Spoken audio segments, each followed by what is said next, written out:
Hello and welcome to another episode of the CG Garage. This is episode number 380, featuring Ioanna Ivanova, who is an incredible artist at Ink.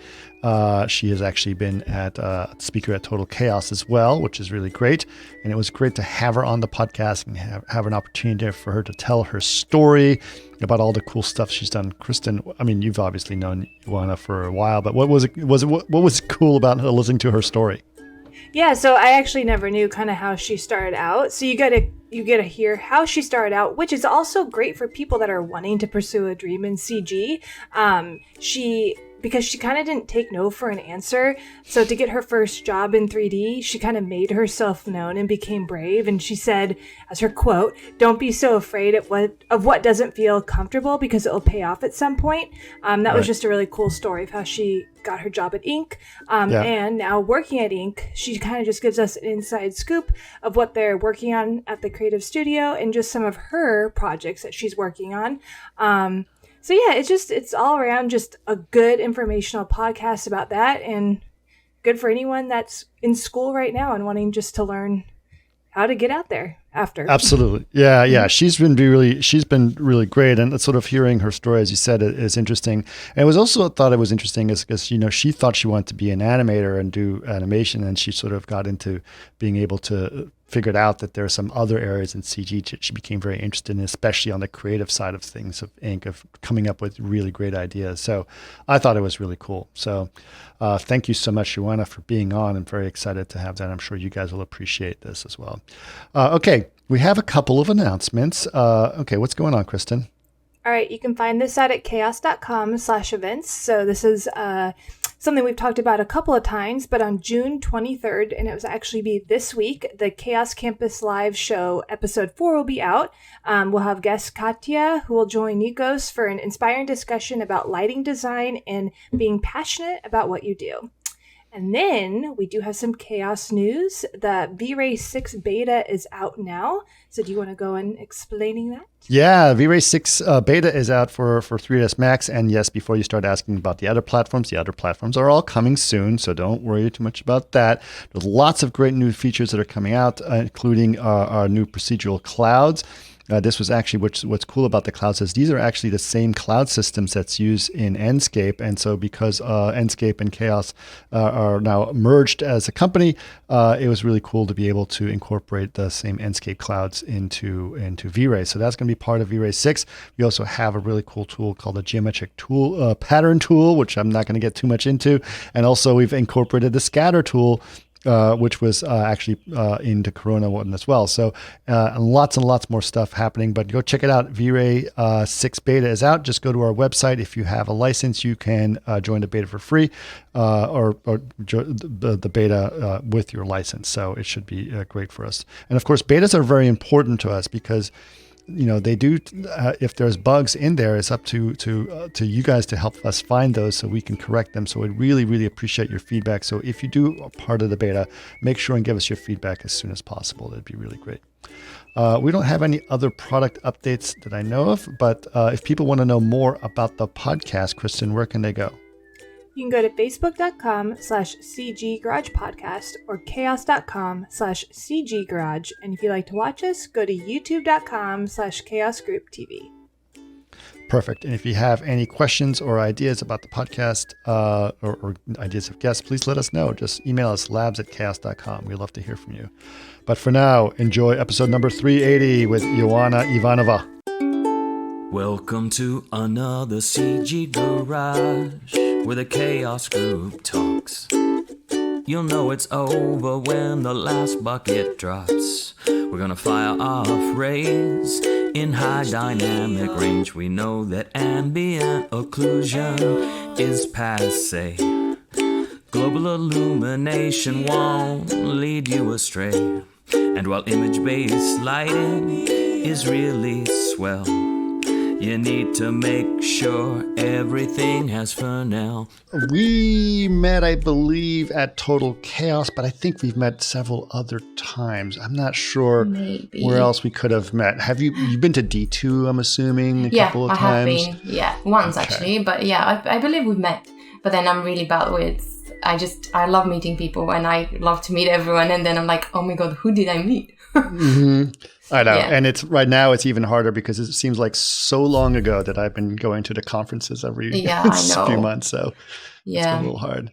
Yeah, it's been but you've been on several podcasts, which is really cool. I've seen your name pop up on a lot of things, so that's cool. Yeah. You're getting out there and you're showing up nice. what you can do. Yeah, it's nice. I love chatting with people. Great. All right. Well, let's give people a little introduction to you and find out, a little bit where you came from, what got you into computer graphics, and how did you sort of land in this career path that you get. So, what was the first thing that got you interested in doing what you're doing? I think I was about 16 or something, and I watched this film called The Story of Pixar.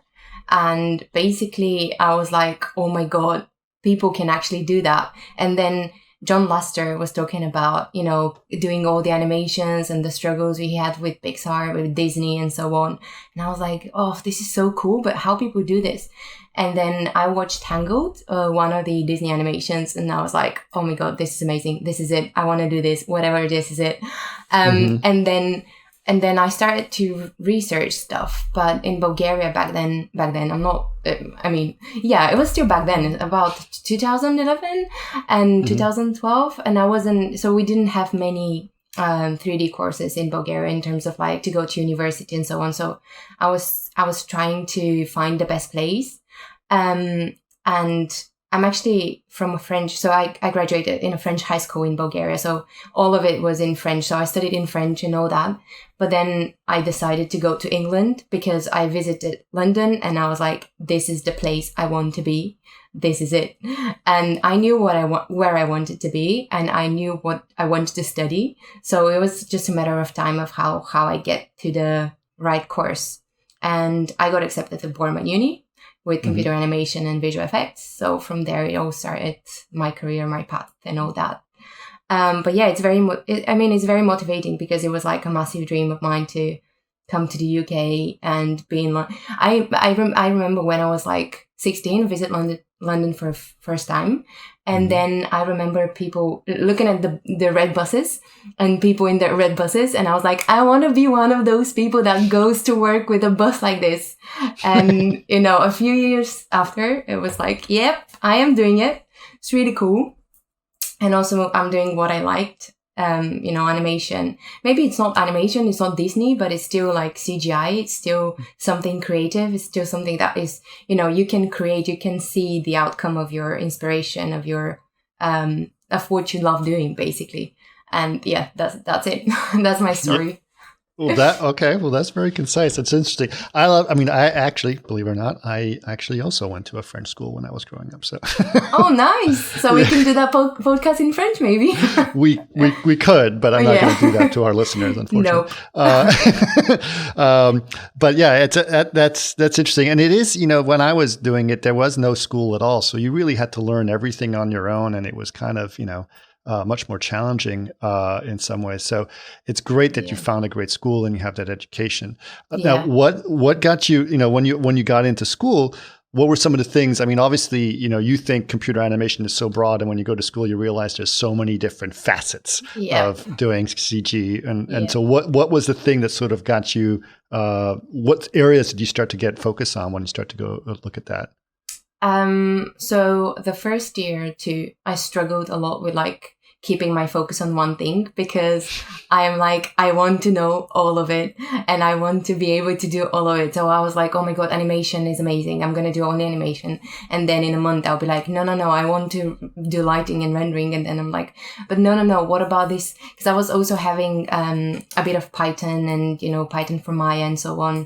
And I was like, oh my God, but this is actually quite cool. So I was struggling a bit to find my focus. And at the end, I was just basically graduated as a generalist, someone that could go through the whole pipeline, which now is very useful. Loads of my friends focused on one specific area, most of them on VFX. But I just wanted to be able to do it, all of it. And that was it. It's just, I tried to manage and do my projects in a way that every single project would give me like a different area of knowledge. So I would keep on improving in everything I was doing. which I understand is not the most efficient way to specialize in one thing. But then I realized that I'm not actually going to specialize because it's not my thing. And I just kept on doing what I'm doing, like being versatile. That's it. Well, generalists are definitely back, like in a big way, like very important.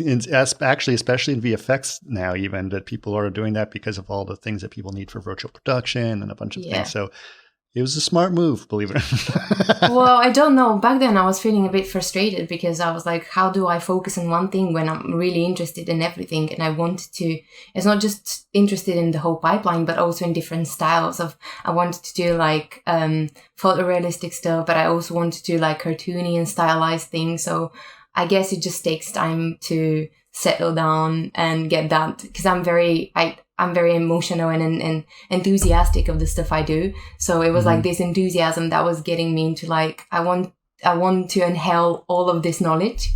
But yeah, now it's quite handy, especially because I work in a smaller studio. So it's quite good to be versatile, meaning that, you have to, if there is a project and you go from, I'm doing a bit of After Effects and then I jump onto modeling stuff and then I go into Nuke and I have to compose it or light, render something. So it's kind of it's very nice to being able to do all of it. And also, it works for the team as well. So yeah, I think I did make a smart move. I've never wanted to go into like film, especially after finding ink. And I actually realized that I have a passion for design, and I've always been creative, and CGI and being creative, they kind of match together, and working in a creative studio, and yeah. For sure.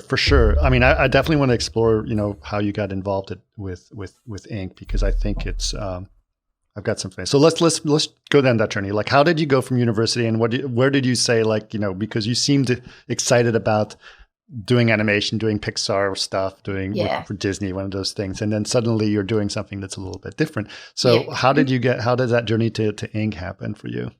I said that a few times before, but I actually met Kamen, who is one of the founders of Ink, at one of the Chaos events. I think it was CG Code for Art or something like that, called back then, 2016. I was introduced to him. I was just graduated university, and I went to this conference in Bulgaria, and I was just fascinated by everything. And as a graduate, you want to land a job. That's it. It doesn't matter what job it is. You just want a job. You want to learn, and you want to improve, and you want to be part of a team. You want to work on cool stuff.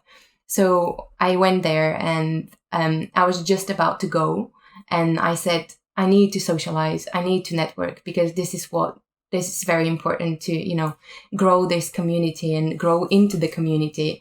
And I just went and I spoke to a few people, and then they introduced me to Kamen, and then I gave him my really lame, looking at it now, business card, and they emailed me back. And this is how it all happened. And I've been there for the last 5 years. That's great. And it's a good lesson for people to be bold and don't be afraid to give out your business card.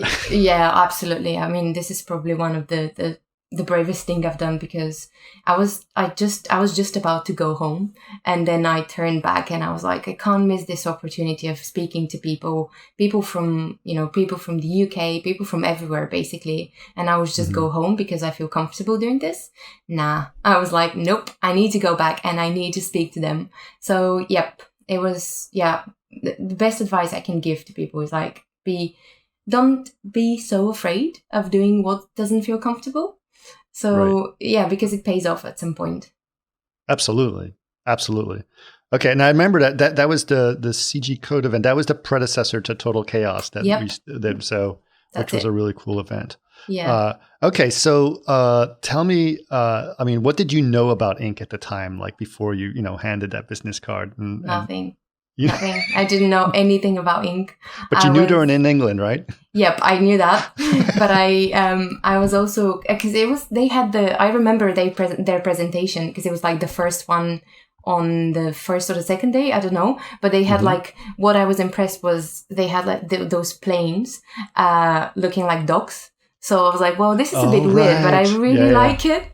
And then when I got introduced to Kamen, he's also Bulgarian. So I was like, wow. you can do that. You can be a Bulgarian and having a studio in London. Wow.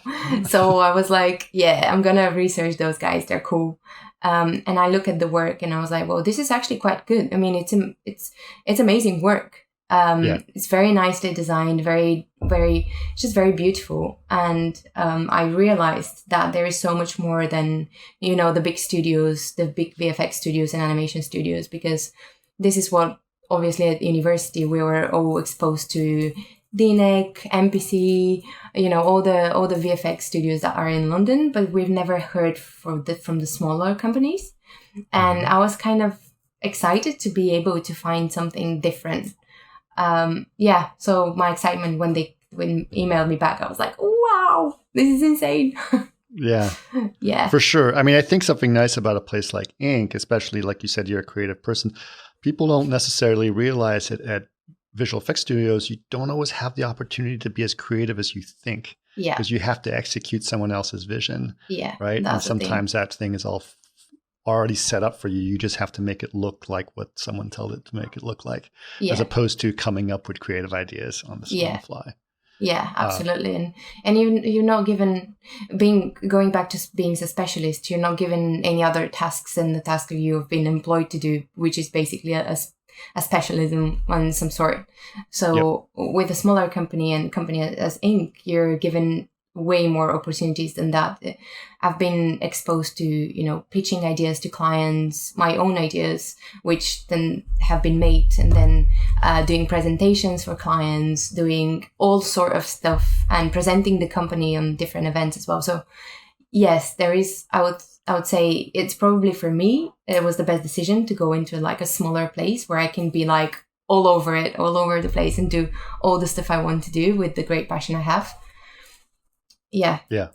So when did you join Ink? I guess you said around 2012 or so, it sounds like. When did I join Ink? Yeah. 2016. 16. Okay. So you've been there quite a while, which is great. 16. That would be nearly 6 years. Yeah. Which is really cool. Okay, so let's give people a little bit of an introduction to Ink. What kind of a company is it? What kind of work do they do? Because they do a lot of different kinds of things. So give people a little flavor of what the company is. Well, the company is great. We do a lot of amazing work. We do design work. We do automotive that we're, I would say, more famous with. We have the saying of the company. The vision is like, we believe in the technology made beautiful. That's it. So we're passionate about everything that relates to technology in every way. So if it's like a new electric car, a new even toothbrush, it's like everything that is new and innovative, then we want to be on this. We want to have hands on that. And we've even stepped into medical tech quite recently, working with like some big brands in US, I don't know if you've heard of Intuitive and Ion. They do like catheters to detect cancer in the lungs. So it's quite different and quite serious, but it's also like, you feel like you have an impact working on all these, new technology that shows people what is possible to do now in so many areas. So I would say, yes, this is what we do and what we're passionate about. Are you guys doing medical imagery, or are you doing like promotional material for the products and stuff? It's more like for now, it's a product stuff. But I am very, very, very, very passionate about this because I love science and the human body in general. And if we can do more of that, then yes, we'll do all of it. Yeah, for sure. I mean, I think it's fascinating the kind of projects you do. Obviously, people should go to check out your site and see all the amazing work you guys are doing. And you do go a lot of images, animations. What kind of stuff do you guys do, and specifically for these products? Well, to be honest, both. We do images and animations, and I'm particularly very passionate about motion stuff, like things being in motion, which is like animations, and discover the look and feel, and how things are presented in a good and visually pleasing way as well, and to be able to understand complexity in a very simple and beautiful way as well. Saying that, I can promote a little bit, and we will have a new website soon, which is amazing. You know, have all the projects that we've recently worked on, because the current website is basically, we haven't updated stuff for a bit, and in probably a month we'll be releasing this, which is very exciting because the new website's been very nicely designed. Oh, okay. Yeah. Nice. Very cool. Yeah. Okay, so let's I mean, I used to do commercial work as well in some ways, but it was a commercial VFX job. So it was someone else, creative agency would have things, and then we would basically just do VFX for it. Yeah. But you guys don't do that. You come up with the creative ideas that are going on, right? So you work much more directly with the customers. You're not working necessarily through a creative agency. Am I correct? Yeah, well, we have situations that we worked with creative agencies in between, but it's not the common practice. We are the creatives within the studio. So we we work closely with brands, let's say like brands like Honda, or we've done a big project with Rivian as well. We've done like this creative things with Ion Intuitive as well. So we have a brief from the client, which is not always. Clients doesn't always know what they want, and this is the best for us because it's like, okay, that's exploration stage, so you can come up with your own creative, and we usually like pitch a few ideas, and then we're executing our own vision in some ways, of course within the constraints of the client, because client needs to be happy and get what they're obviously paying for. But we do the creative, and I think this is one of the most exciting things, because even if it's not a commercial project, we tend to do a lot of in-house work. So I don't know if you've seen the bloated motors project, the one that like just explode, and the very nice and white plain bodies. So it's all that creativity within the studio that we try to take and like get it out there and make something nice with it. Yeah, the thing that I always thought was cool about Ink is that you guys create a lot of your personal projects or projects that are not for customers. And I think that seems to be a really smart move, because even though it seems like you're spending your own money on doing projects, you're also giving your customers an idea of the creativity that you have to offer, right? Yeah, absolutely. It's that. So I think Dave and Cameron, when they started the studio, the idea was that they wanted to do their own work. So they wanted to be able at some point to execute their own creative ideas. And having a business would allow you in some ways to do this. And of course, you need to have some commercial work. But at the same time, we use smart we use smart the time we have to create like internal projects, because then we can target different audiences with like the projects we've done as well. So it's kind of it's not commercial thing, but it does serve that purpose in a way as well. So it's a win-win situation for us to express ourselves and for the business to even grow and find new areas to explore. Yeah, I think that's a very smart thing to do. I want to get into some of those projects as well, but walk us through like a typical project, like let's say the Rivian project, which I'm very fascinated with that brand and how that came about. They're amazing. Did you work on that project? A little bit, yeah, but I wasn't like 100% involved in this. We did actually the configurator that's on the website. So we did all the images for that. It was like mental, so many images and so many combinations. Okay. But now if you go and configure your own car, all the things you see in the configurator will be done by us, which is really nice, because it's kind of it's a big thing, and we're really passionate about the brand as well, and we really support them, and we've had a very good relationship with them. Well, okay. Well, then tell me one of your favorite projects that you got deeply involved with, and like how did that go? And give us a little bit of a story of like one of that. I think you worked on a big Honda project that was pretty interesting. And that was ages ago. Yeah, we've worked with. Wow. Well, I can. What I can think of right now is probably the one that are more medical, because now my focus is like on the medical. Okay, so talk us through one of those. Well, let's say we've done this images for Intuitive, like because it was a very close to me topic of the whole concept of what their product is, the catheter going into your lung to places where nothing can reach, and you can find like this cell or something that is not, you can examine this, get a biopsy and all that. So the client approached us, and we had to come up with like a creative ideas of how to visualize such a delicate and complex product in a very beautiful and, beautiful and also simple way, I would say, to communicate the idea and what it is doing, basically. So so what happened, the whole thing is like you communicate with the client, they tell you what they want, then you go on your desk, you sit, you think, get those creative juices flowing.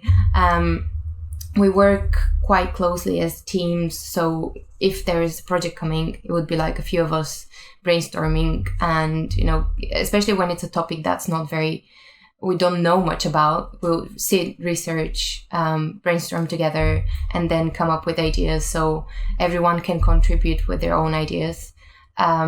So we did brainstorm a few ideas, then we presented this to the client, and then the client says, oh, okay, I like this, let's explore more. We explore a little bit more, and then we go into production. And again, you have a little bit of exploration into production. The best thing about being able to be creative and go into a little bit more abstract is that you can explore, and you have a little bit of time to get what's into your brain. And, sometimes, so this project basically was a very interesting one, because we were going a little bit of the abstract way, because it wasn't like a typical product base. It was more of a little bit more different in a way that there was like a little bit of a cloth in there symbolizing the lungs, and there was the product there. I mean, it's very beautiful and very nice. So you have these moments of exploration, and I think is where you get to evolve as an artist, because you go into this and you start to iterate, and you don't know always what you're doing, but at some point you're like, well, that's it, I like it, the client would probably like it, and you present it, they like it, and it's a success. Yeah, I mean, trying to represent something very medical can be very challenging sometimes. Right? Yeah, definitely. It is challenging, but it's also, I think this is where my enjoyment of things come, because it's like, it's challenging, but what is the way to represent something so complex in a very nice and beautiful way? And you have to think, and you have to really, have to put yourself in the client's shoes of what they want to see, but also be able to stay an artist and create without limitations. Right. So it's interesting. And you also have to learn about the product. For sure. Yeah, and that's also one of the best things, because you have to research what you're doing. You can't just do something. Yeah. It's very nice. And it also serves a great purpose to be able to visualize, medical stuff that can actually help the society. And it's not just like, a product that someone would go and buy. It's something that could have an educational purpose as well. Right. Yeah. Right, yeah. I think, and you're trying to show simple. I mean, I think one of the great things that we can do is to show complicated things in a simple way. Is kind of nice. Exactly. I think this is where we stand. We want to be able, and we are doing it successfully, I think, to communicate complexity in a very simple and beautiful way. That's it. And be able to express ourselves as well, because I think we do have a very unique style of work, basically. For sure. And I think, it's interesting that this became something like you found. Would you have thought if when you're like, starting university, that you would have a passion for doing medical imagery? Nope. Yeah. No. So and that it's nice, because this is the best thing about the journey being in this industry. Is like, you start somewhere with like I want to do this, but then you get introduced to something else, and then your vision just like enlarges so much that you explore different routes, different ways. You see what's possible. And from Disney to medical stuff, there's nothing in common, but it's still the same industry. And we shouldn't limit ourselves. And I say that to everyone that I meet, and all the events we're doing. We shouldn't limit ourselves of this is one thing I do. At least in my perspective, I've never wanted to limit myself, neither with the softwares I'm using or with the work I'm doing, because it's just every project's interesting and different, and you can learn from it. For sure. For sure. I think that's really, really great advice. Now, speaking of not limiting yourself at all, as you know that the Inc. does some really great personal projects, as we said, or internal projects. Have you had an opportunity to pitch one of your internal ideas and do one within the company yourself? Yeah, I actually did one, and I'm just finished it quite. But Okay. with me, it's like it's never finished. Okay. Well, you always have, you always want to improve. But yeah, I did one. I did a project within the company that hasn't been released yet, but it's about a toothbrush, which is About a toothbrush. It was very interesting because basically it's like a product. So it was basically in lockdown. So the guys decided that we need to come up with a product that is simple and nice, and something that everyone uses.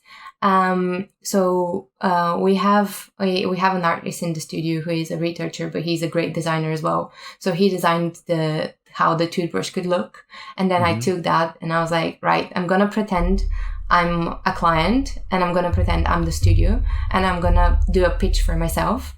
No, do a brief as a client, but also do a pitch for the client. So I was like, I'm gonna be all of it, and I'm gonna create like a whole project with an animation, still images, a website, and all that. So I managed to do it, yeah, and hopefully we will be able to see it somewhere at some point. Okay, that sounds pretty cool. All right, Yeah. so we're looking forward to that toothbrush, huh? Yeah. Yeah.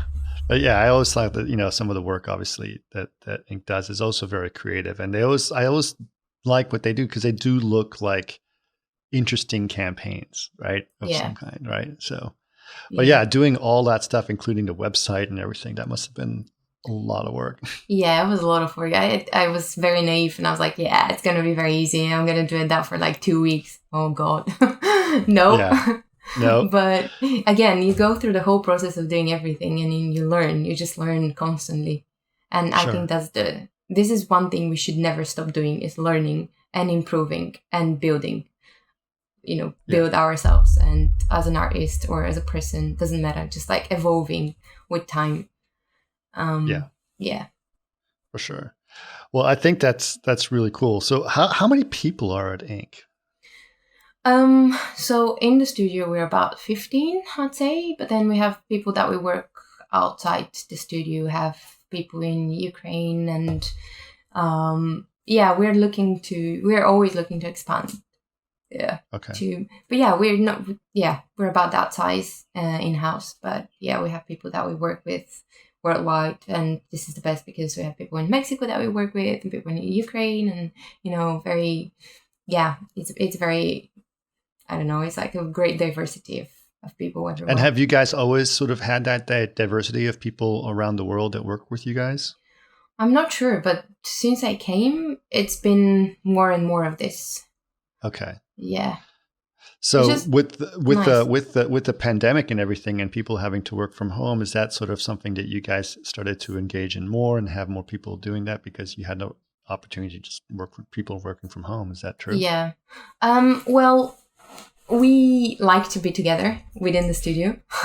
And we like to, just because I personally feel like if there is creative work that needs to be done, it needs to be done within the team. It does make things a little bit more complicated if everyone working from home, and we have Zoom meetings and so on. So there is the spark of the idea is not there. And I think for us it's quite important to be like, oh, I actually think this, and then you go to the person and you like discuss straight away. So all of us we try to work from the studio, and we want people to be in the studio, and people want to be in the studio, which is nice as well. But we do, of course, we're flexible as everyone, and we should be. But yeah, we're mainly in the studio. But I guess we don't get limited. Like if we have an amazing artist from somewhere around the world, we wouldn't want to limit ourselves. We want to get the best people for the job or for the studio. Yeah, so, for sure. Yeah. For sure. So what do you think are some of the future of the kind of work that's going on right now? Obviously, when I was doing, like I said, when I was doing uh, uh, that work, it was very different, right? There was a creative studio, and then you would do the CG of their vision, and it was similar Yeah. to a VFX pipeline in a lot of ways. But nowadays, obviously, there's so many different ways of seeing people's work, right? It's not limited to television and billboards. It's Yeah. going to be all over the internet, different kinds of formats, stuff like that. So how is that navigation of showcasing your work for so many different formats, so many different ways of doing things? Well, I think the future, the now is actually, we have a lot of AR projects as well. So we did this Honda configurator that is basically you take your phone and you can configure your own Honda straight away, and it's there in front of your house, which is it's amazing. And now I know Google are starting to really implement AR in general. That you can even in the future you'll be able to go in the browser and like do stuff and look at products and just fit them in your home and so on. So I think, yeah, this is a great aspect of stuff, and also like immersive experiences and AR, VR, all that stuff. Like take for example the ABBA thing that is happening in London. It's a massive thing, ABBA being able to be on stage as like a as the group ages ago. It gives you the opportunity to basically conserve this this music and this culture for the future generations as well. So Right. it's I don't know. I think we have a lot to explore with the skills we have, and you'll get better and better because there is, as you said, it's not just one platform. It's not just TV. It's everywhere. CG's work is used everywhere. Well, what do you think? I mean, obviously you mentioned AR is something that you guys are doing a lot. So when you're looking at something like AR, like, I mean, where do you start to learn those new skill sets, and how do you explore those things? Because those things are very new, right? A lot of the technology you're talking about is just out of the beta from the technology. So it's not like you can go to school. It's like, okay, I'm going to take an AR course. It's like, no, it doesn't really work that way yet. Yeah.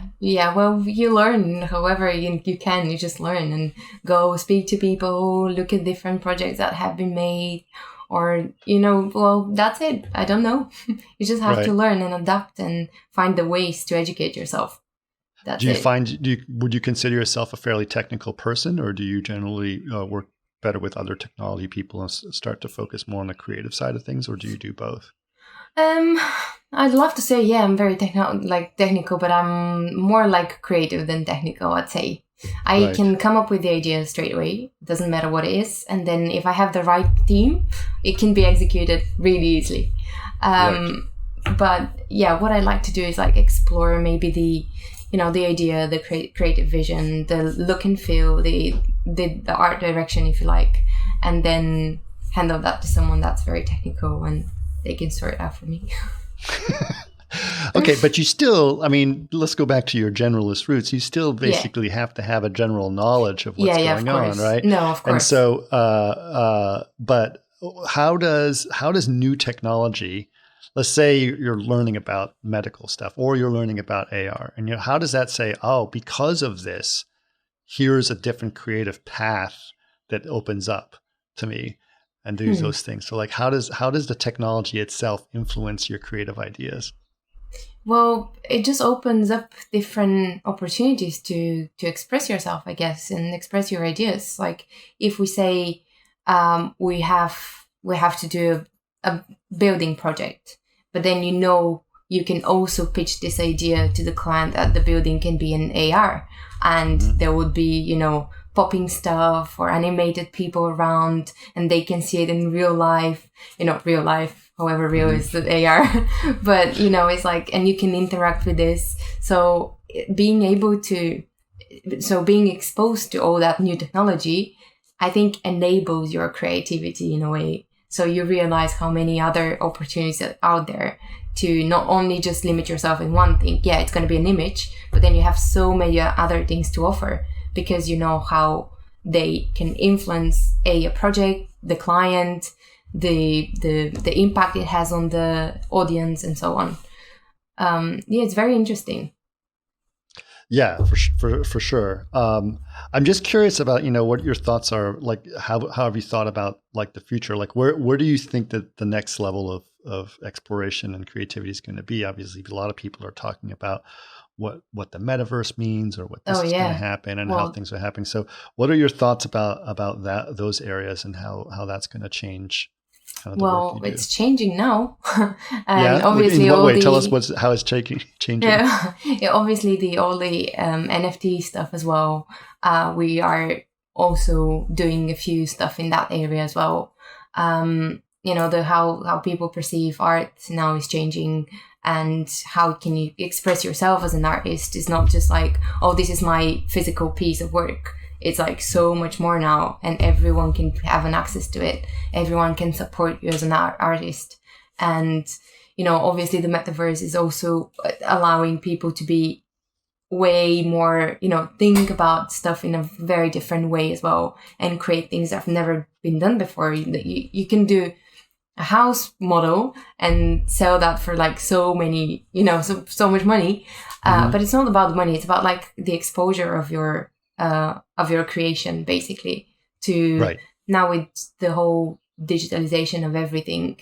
I was in the beginning, I was very skeptical, and I was like, oh God, so everyone would be an artist now. But actually, there is another side of things where you create a piece of work. I like to draw, for instance. So Sure. I create a piece of work on my iPad that stays for me, but now I can make that as an NFT, and the exposure it has is to so many other people.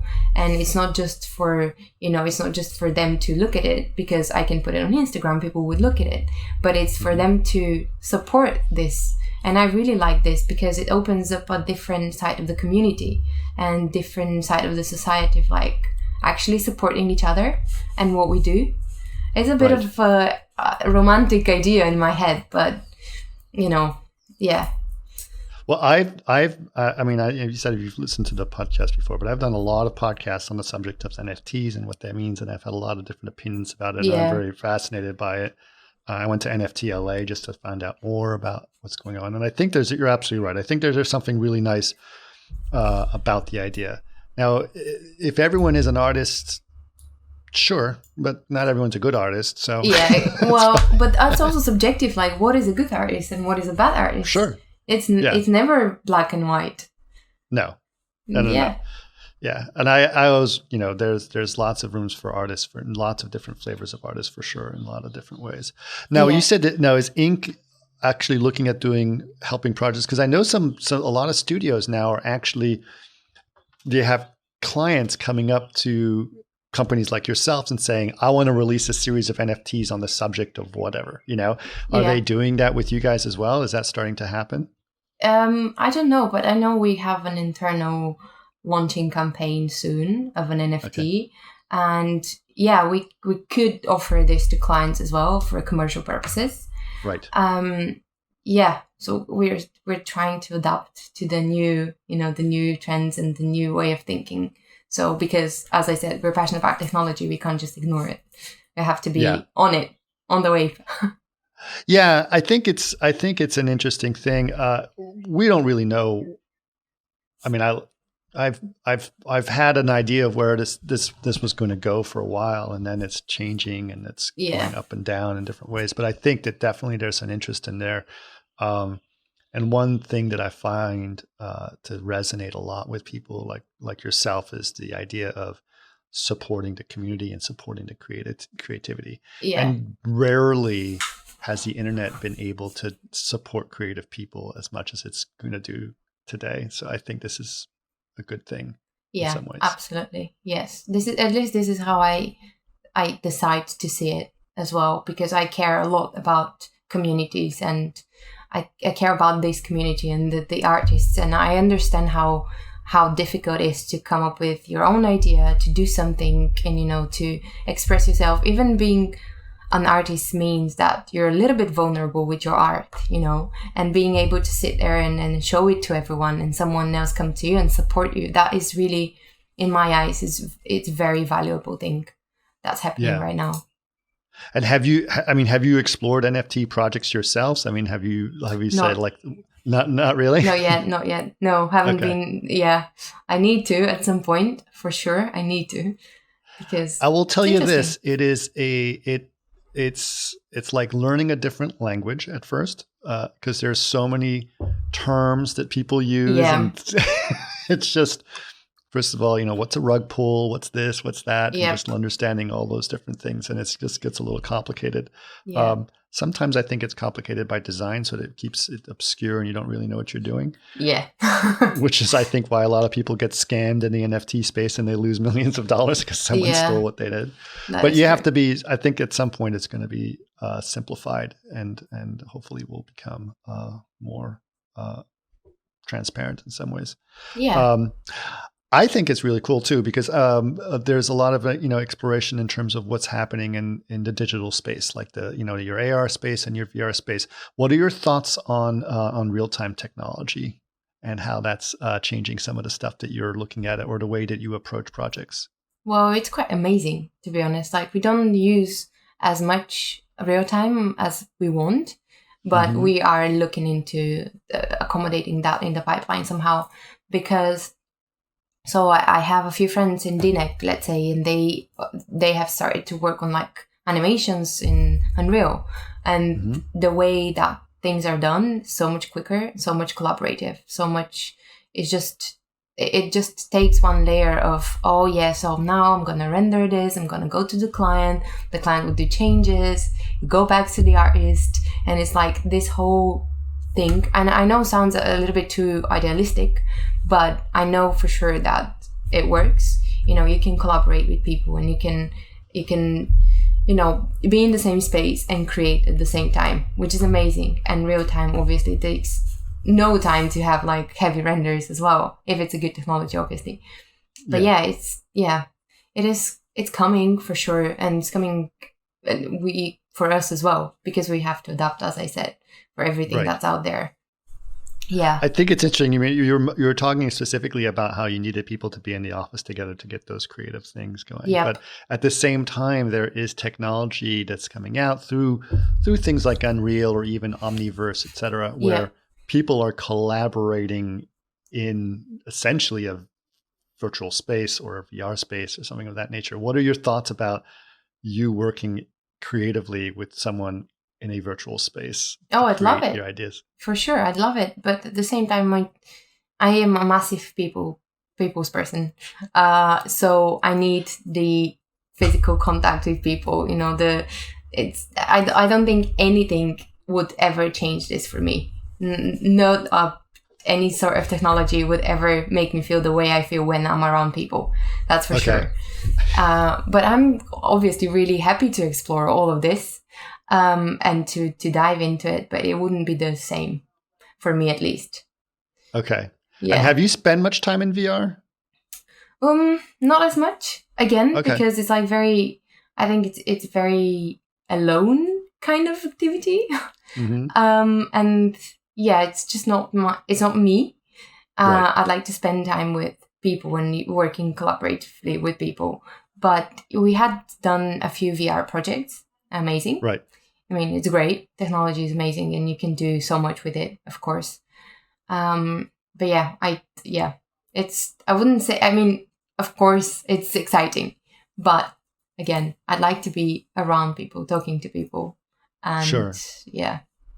I think the one thing that's interesting is, especially if you look at, let's use Omniverse as an example. I mean, their whole model is that everyone is working together simultaneously. Yeah. Right.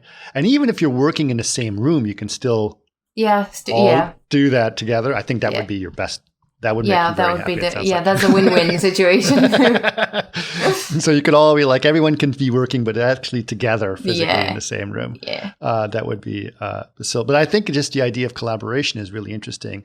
And yes, I think that a much more agile process as opposed to the waterfall approach that you were mentioning before is really kind of be interesting. Yeah. How hard was it for you during the pandemic when you couldn't be next to people as much as before? Yeah. Oh, it wasn't the best time I've had, because I I think I made it clear that I really like to be around people. So it was a bit of a challenge, and I feel like it was a challenge for everyone basically. Sure. But it also gave me the opportunity to see and explore different. So, for instance, I mentioned I love drawing, and I didn't draw for. I wasn't drawing for a long time, but then pandemic happened, and it was like, okay, this is time to focus on something that I have actually forgotten how to do. And, you know, I tried to use this time where I can't go out, I can't go to the office. There is so much time to, you know, from the commute that I'm saving and so on, to invest this into something else. So basically to win from the situation.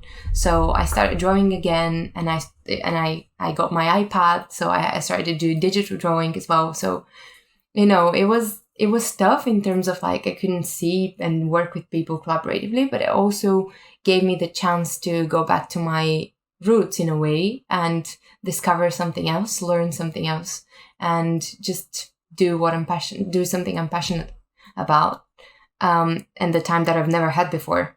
So yeah. I think that's a wonderful thing. You're one of the rare people that actually took advantage of it to better yourself as a person in some ways. Yeah, well, you have to, because otherwise you just get into this negative mindset, and you know, you just focus on what you can't have rather than what you can have. You know, what you can use this time for, and it was challenging to get into this mindset. But I'm a very positive person in general, and I always like to see the bright side of things rather than focus on the negative side of things. So again, I tried to use this time in a way that I can go back to something I love and do it. Yeah. Well, that sounds amazing. That sounds really great. Now, do you feel that exploration that you had during that time, do you feel that it's changed who you are in the way that things you're doing now, creatively speaking? Do you look at the renewing that skill set of drawing is now going to change some of the direction you take in your creative process? Yeah, for sure. It does open different doors in my mind, if I can say that. You know, it's like, and unleashes different aspects of your mind that have been, because drawing, and especially in a digital drawing, you still can go back to, you can be Control Z, done, it's gone. You can erase stuff, but it's also enables like a different way of thinking, and, you know, a creativity from another sort. Because CGI is CGI, but drawing is something different than CGI. So it's like, and it comes from your mind, and I don't know, it's quite fascinating. And I think it did maybe influenced me and influencing my work right now. I think it always has, because obviously drawing, you need to learn about composition. You need to be able to basically do all the things you can do in 3D, in 2D. So it's kind of again, there are crossovers between those two. So learning one thing would affect the other one. Also, like photography, I was going out around London just taking pictures, like empty London, you know, that thing as well was, because it was quite weird how empty London was.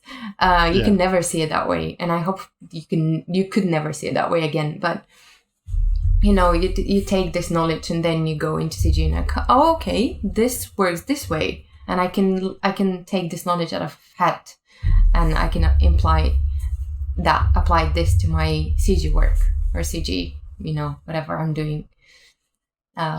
Yeah, for sure. I always tell people that, for me, you know, when people are learning lighting and rendering and things of that nature, photography is one of the best tools that you can pick up to learn, because it's very quick. You figure out that composition pretty quickly. Yeah, absolutely. It's very, it's like this, and it's quite creative as well. Like you can express a lot of yourself with a single photo.